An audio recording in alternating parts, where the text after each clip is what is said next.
Bismillahirrahmanirrahim. Assalamualaikum warahmatullahi wabarakatuh. Hai anak ustazah di rumah. Alhamdulillah kita ucapkan kepada Allah Subhanahu wa taala karena Allah masih memberikan kita kesehatan dan keberkahan sehingga kita masih bisa bertemu dalam pembelajaran bahasa Indonesia.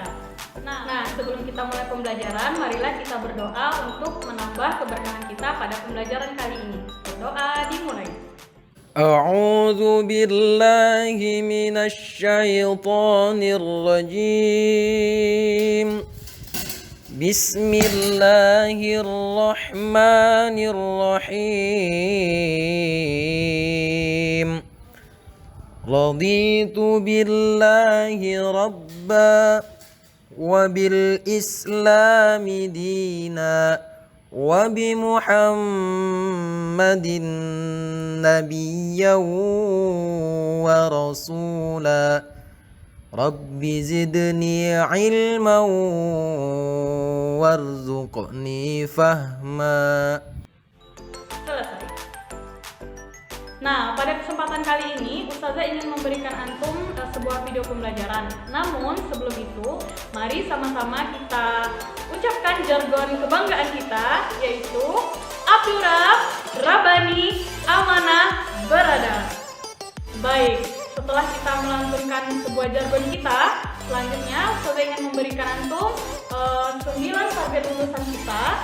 Nah, pada 9 target lulusan ini, untuk pembelajaran bahasa Indonesia, kita fokus kepada target lulusan kelima, bersemangat mencari ilmu, dan ke-8, yaitu siap menghadapi tantangan menjadi warga dunia abad ke-21.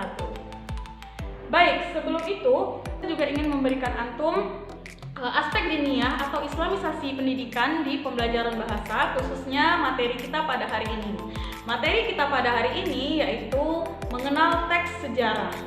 Nah, sebelumnya seperti yang kita ketahui, di dalam Al-Quran juga sudah diterangkan banyak sekali ayat tentang sejarah-sejarah. Namun Ustazah mengambil salah satu ayat yang ada di dalam Al-Quran, yaitu Quran Surat Yusuf ayat 111, di mana pada ayat ini Allah memberitahu kita bahwa sebenarnya kisah-kisah yang ditulis di dalam Al-Quran itu, selain kisah-kisah itu mengandung sejarah, juga mengandung kebenaran. Baik, adapun tujuan pembelajaran kita pada hari ini, Ustazah ingin memberikan antum 4 poin. Pertama, antum tentu mampu untuk mengidentifikasi teks cerita sejarah. Yang kedua, antum akan mampu mengetahui tentang definisi atau makna dari teks sejarah. Selanjutnya, antum bisa mengetahui ciri dari teks sejarah, dan terakhir, antum bisa mengetahui struktur teks sejarah. Apa sih sebenarnya teks sejarah itu? Teks sejarah itu ialah teks yang berisikan atau memuat urutan peristiwa di masa lampau yang benar-benar terjadi dan memiliki nilai sejarah.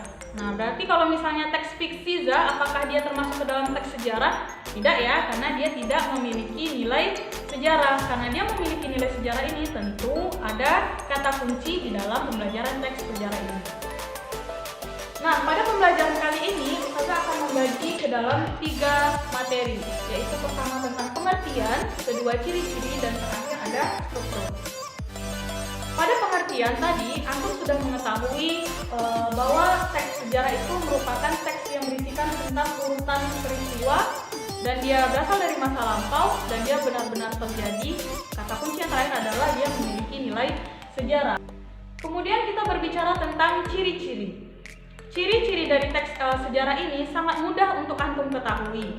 Ciri-ciri yang pertama, karena dia berbicara tentang urutan peristiwa dan dia berasal dari masa lampau, berarti kita berbicara tentang kronologis. Apa itu kronologis? Kronologis adalah urutan. Jika ia berbicara tentang sejarah, masa lampau, berarti dia dimulai dari masa sebelum, saat ini, dan setelah sejarah itu dibuat. Paham sampai di sini? Kita lanjutkan ciri yang kedua. Setiap teks tentu kita memiliki ciri konjungsi. Apa itu konjungsi? Ya, kata hubung. Nah, khas dari teks sejarah ini memiliki konjungsi temporal. Seperti yang antum ketahui, tempo, kita mengambil kata tempo. Tempo itu berarti apa? waktu. Berarti konjungsi temporer adalah kata hubung yang berkaitan dengan waktu. Apa contohnya? Contoh yang paling mudah yaitu pada, ketika, dan saat. 3 konjungsi ini adalah termasuk ke dalam konjungsi temporer. Dan masih banyak lagi yang lainnya. Namun pada teks cerita sejarah umumnya hanya 3 ini. Kemudian ciri yang terakhir yaitu berisikan fakta. Kalau kita mengamati dari pengertian, kita bisa melihat ada yang benar-benar terjadi. Berarti jika dia benar-benar terjadi, ciri dari teks sejarah ini dia adalah bersifat fakta. Bagaimana kita bisa menemukan fakta di dalam teks sejarah ini? Kita bisa mengambil atau melihat teks sejarah itu dari data. Lalu bagaimana cara kita mengambil datanya, Ustazah? Bagaimana cara kita mengambil data? Mungkin antum sudah pernah belajar di pembelajaran sejarah maupun pembelajaran lainnya. Ketika kita ingin menemukan data yang konkret, maka untuk memudahkannya kita menggunakan pertanyaan 5W tambah 1H. Dan biasanya antum juga menggunakan adik Simba. A. Apa? Di mana? K. Kapan? Siapa? M. Mengapa? Dan B. Bagaimana? Kurang lebih hampir sama ya, sama 5W tambah 1H. Nah, ini adalah 3 ciri dari teks sejarah. Ada pertanyaan? Kita lanjutkan.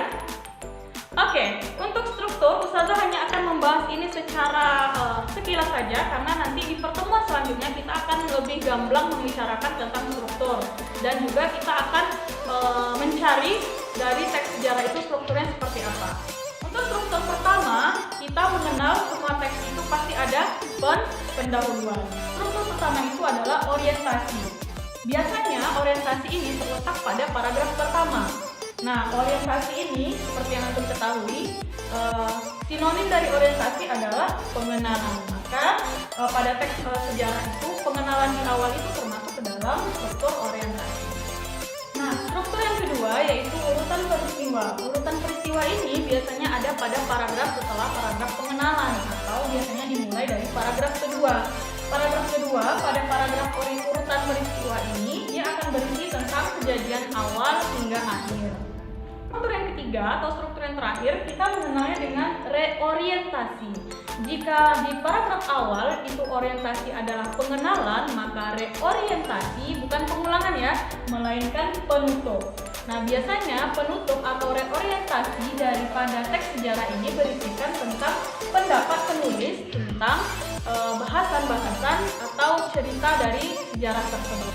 Oke, segitu saja yang bisa Ustazah sampaikan pada pertemuan atau video pembelajaran kali ini. Jika ada pertanyaan, Ustazah berikan antum waktu, boleh di classroom atau di WhatsApp group ataupun di Zoom pertemuan kita nanti.